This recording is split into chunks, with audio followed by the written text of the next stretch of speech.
বেগুনের মিলন। আমরা অনেকেই বেগুন খাই না, যেমন আমার বাড়িতেই আমার বর বেগুন খায় না। কি করব? তাহলে কি বেগুন রান্না হবে না? হ্যাঁ, হবে। কিছু জিনিসের মধ্যে কিছু জিনিস অ্যাড করলে দেখবে তার স্বাদ অফুরন্ত হয়ে যায়। তাই চিন্তা করলাম কি করব, বেগুনের একটা তো কিছু বানাতে হবে। সরিষার তেল দিলাম, এর মধ্যে একটু কালো জিরে আর কাঁচা লঙ্কা ফোড়ন দিলাম। দেওয়ার পর ডুমো ডুমো করে কেটে বেগুনগুলো দিয়ে দিলাম। বেগুনগুলো ভালো করে ফ্রাই হয়ে যাক। এটা আমি রুটির সাথেই খেয়েছি। যে যেরকমভাবে খাবে, রুটি ভাত যেরকমভাবেই খাবে আশা করি ভালো লাগবে।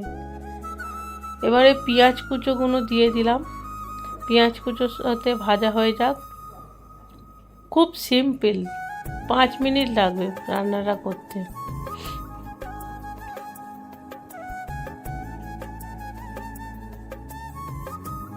এরপর কুচিয়ে রাখা টমেটোগুলো দিয়ে দিলাম, দিয়ে ভালো করে ভেজে নিলাম।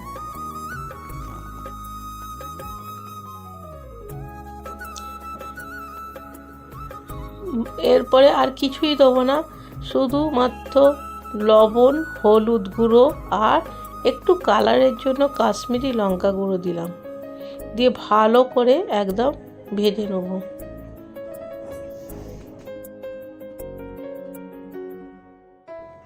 দেখো মোটামুটি ভালোভাবে ফ্রাই হয়ে গেছে।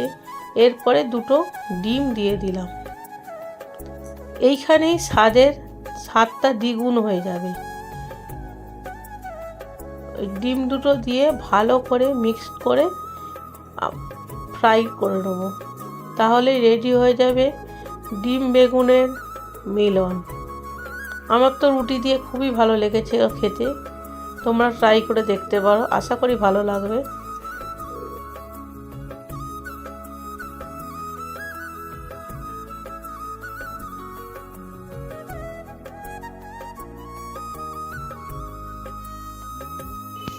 আর হ্যাঁ, লাস্টে ধনিয়া পাতা কুচো দিয়ে দেবেন, আরও কিন্তু টেস্টটা বেড়ে যাবে। আমার বাড়িতে ধনিয়া পাতা ছিল না বলে দিইনি।